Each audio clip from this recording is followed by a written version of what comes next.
নমস্কার দর্শক বন্ধুরা, আবার চলে এসেছি। একটা বিখ্যাত বাংলা ছায়াছবির গান ছিল, প্রেমেরই নীল ইশারাতে এলোমেলো হাওয়া, মনেরই মাঝে জাগানো অনেক অনেক পাওয়া। হ্যাঁ, এই গানটা বিভিন্ন পলিটিশিয়ানরা, বিভিন্ন বিশিষ্ট ব্যক্তিত্বরা কীভাবে গাইলেন, নিজেদের মতো করে কি ব্যাখ্যা করলেন, সেটা একটু শোনা যাক। প্রথমে শ্রদ্ধেয় শ্রী বুদ্ধদেব ভট্টাচার্য। আমি আপনাদের একটাই কথা বলবো, প্রেমেরই নীল ইশারাতে এলোমেলো হাওয়া, ওই এলোমেলো হাওয়াকে বাগে আনতে হবে। আমরা বামপন্থীরা ওই হাওয়াকে বাগে আনবই। ওই হাওয়া সরে গেছে, তাকে আনতে হবে। এ হাওয়া ভালোবাসার হাওয়া, এ হাওয়া সম্প্রীতির হাওয়া।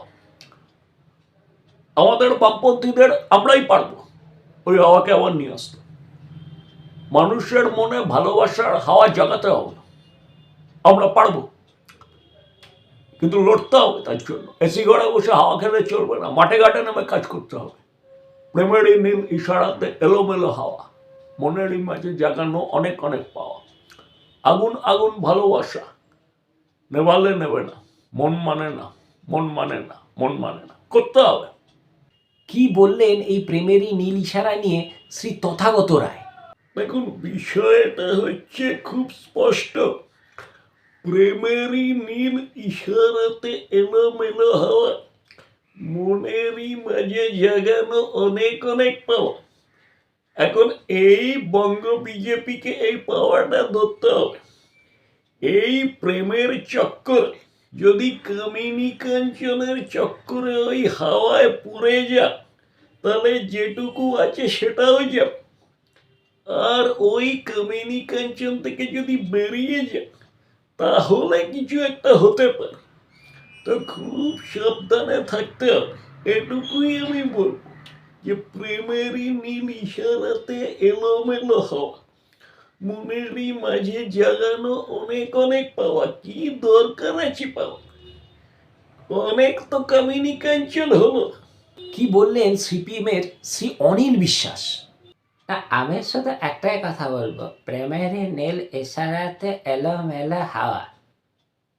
এবং আমরা কিন্তু আমাদের পার্টি কোনো হাওয়াতেও বিশ্বাস করে না, কোনো পাওয়াতেও বিশ্বাস করে না, কোনো চাওয়াতেও বিশ্বাস করে না, কোনো খাওয়াতেও বিশ্বাস করে না। আমরা শুধু পলিট ব্যুরোয় বিশ্বাস করি। কিন্তু এখানে যেটা বলছে, আগুন আগুন ভালোবাসা, নেভালে নেবে না, এই সমস্যাটা কিন্তু সকলে মিলে আলোচনা করে ঠিক করতে হবে, একটা গোল টেবিল বৈঠক করে। এবং দরকার হলে এর জন্য আমি ব্যক্তিগতভাবে ডিভিসিকে অনুরোধ করব, আপনারা বেশি করে জল ছাড়ুন, যাতে এই ধরনের আগুন যাতে নেমে যায়। সিপিএমের নেতা শ্রী রবীন দেব এই প্রেমেরই নীল ইশারা হাওয়া, এটা নিয়ে কি ব্যাখ্যা দিলেন? এটা হচ্ছে বিষয়টা হচ্ছে, এই হাওয়া যে বলছে প্রেমের হাওয়া, এইসব ভুলভাল তথ্য দেওয়া হচ্ছে। আমার তথ্য বলছে এই হাওয়াটা 2011 সালে এসেছিল। এই হাওয়াতে আমরা ছাক্কার হয়ে গেছিলাম, এখনো বেরোতে পারছি না। ওইসব প্রেমের হাওয়া বাজে বাজে কথা। এইটা আমার তথ্য বলছে। 2011 সালে এই হাওয়াটা এসেছিল এবং আমাদের খড়কুটোর মতো উড়িয়ে দিয়েছিল। আমরা ওই হাওয়াটাকে সরিয়ে দিতে চাইছি, চেষ্টা চলছে, আমরা নিশ্চয়ই পারবো। ঠিক আছে, এইটা সবাইকে খেয়াল রাখতে হবে। প্রাক্তন মেয়র শ্রী শোভন চ্যাটার্জি কি বললেন, শোনা যাক। শুনুন, আমি আপনাদেরকে ক্লিয়ারলি একটা কথা বলি, প্রেমেরই নীল ইশারাতে এলোমেলো হাওয়া, মনেরই মাঝে জাগানো বিষয়টা হচ্ছে অনেক অনেক পাওয়া। আগুন আগুন ভালোবাসা, নেভালে নেবে না। আমি যখন কলকাতা পুরসভার মেয়র ছিলাম, আমি এখন ববি পারছে না, আমি মেয়র থাকাকালীন এই সমস্ত এক্সক্লুসিভ আগুনকে আমি জল দিয়ে আটকে দিয়েছিলাম। এবং আমি ববিকে বলেছিলাম, আমি ববিকে অনুরোধ করব, যে কোনো রকমের আগুন, সেটা ভালোবাসার আগুন হতে পারে, সেটা যে কোনো সিস্টেমেটিকভাবে যে আগুন জ্বলছে, ওটাকে সিস্টেমেটিকভাবে নেভাতে হবে। এটা একদম কলকাতা পুরসভার এক্স মেয়র হিসেবে আমার একটা দায়িত্ব, আমার একটা কর্তব্য। কি বললেন বিশিষ্ট অভিনেতা শ্রী রজতাভ দত্ত? তোরা যে হাওয়াটা করেছিস আমার ভালো লেগেছে, আর একটু টাইট করে পরের বার হাওয়াটা করবি, আরও ভালো হবে। আমি যখন প্রথম ইন্ডাস্ট্রিতে এসেছিলাম আমার হাওয়াটা অনেকটা লুজ ছিল, আমি ধীরে ধীরে টাইট করেছি। তোদের কাছেও বলবো তোরাও আরেকটু টাইট করে হাওয়াটা করবি, পরের বার আরও ভালো হবে। আমার শুভেচ্ছা রইল, অল দ্য বেস্ট। চারিদিকে এত আগুন লাগানোর কথা হচ্ছে এই গানটায়, যে এই আগুন আগুন ভালোবাসা, এই আগুন লাগানো নিয়ে লেজেন্ডারি অভিনেতা প্রাণ সাপ তিনি কি বললেন একটু শুনুন। बेटा, अगर तुम्हारा भी एक रिकॉर्ड है तो मेरा भी एक रिकॉर्ड है। मेरे जेल से संगीन कैदी जब बाहर निकला है, उसने भगवान के दरगाह पे दुआ मांगी है, तो बस यही दुआ मांगी है कि दोबारा आग लगाए तो लगाए, पर रघुवीर सिंह की जेल में ना आग लगाए। শ্রী কুণাল ঘোষ কি বললেন একটু শুনবো। এখন বিষয়টা হচ্ছে প্রেমেরই নীল ইশারাতে এলো মেলো হাওয়া। এ কি হাওয়া? এটা এলো মেলো হাওয়া। তো আমি এই বিষয়টা দিদি এবং আমাদের অভিষেককে আমি জিজ্ঞেস করেছিলাম যে এই ইশারাটা ওনারা একটু সন্দেহ প্রকাশ করেছিলেন এই হাওয়াটা নিয়ে। তো আমি বললাম কি করব, তো ওনারা বললেন যে না, হাওয়াটা নীল আছে, নীল হাওয়া মানে আমাদের দলেরই হাওয়া আছে, ওটাকেই রেখে দিতে হবে।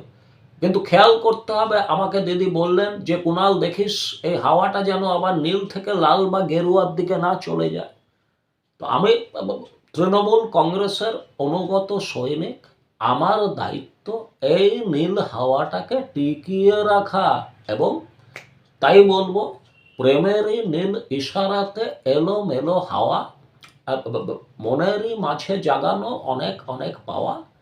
এটা শুনে আবার অমিত শাহজি তিনি কি বললেন শোনা যাক। अरे दादा मेरी बात सुनो, आप सीनियर है, आप जैसा सीनियर लोगों को ऐसे हवा के प्यार की हवा के बारे में बात करना शोभा नहीं देता दादा। ऐसे फालतू में बोलते रहोगे तो लोग सुनेंगे नहीं तुम्हारी बात, और ऐसे बोलो ताकि हम लोग हमारी बात लोग सुने और हमारा सुनार बांग्ला ठीक से अच्छे से बन जाए। यही भगवान से मेरा कामना है, इसलिए ऐसे फालतू की हवा का बात मत करो दादा। বিখ্যাত সুপারস্টার জিৎ কি বললেন শুনুন। একটা কথা বলছি স্যার, ভালো করে শুনে নিন।